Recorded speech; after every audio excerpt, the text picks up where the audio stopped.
வாழும் வரை நிழல் என உடன் நான் வருவேனே.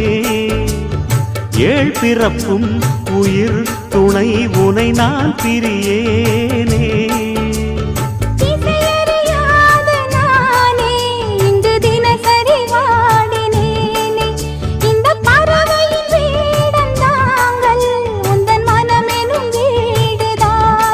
நீண்ட காலம் நேர்ந்த சோகம் நீங்கி போக நானும் தீண்ட யோகம் விளங்கிட. பூமிக்கொரு வாரம் என்று எண்ணி இருந்தேன், பூமுடிக்க யாரும் இன்றி கண்ணி இருந்தேன். சொந்தமின்றி பந்தமின்றி நானும் இருந்தேன், பொட்டு ஒன்று தொட்டு வைத்து பூவை அடைந்தேன். நன்றி சொல்லவே உனக்கு என் மன்னவா வார்த்தை இல்லையே.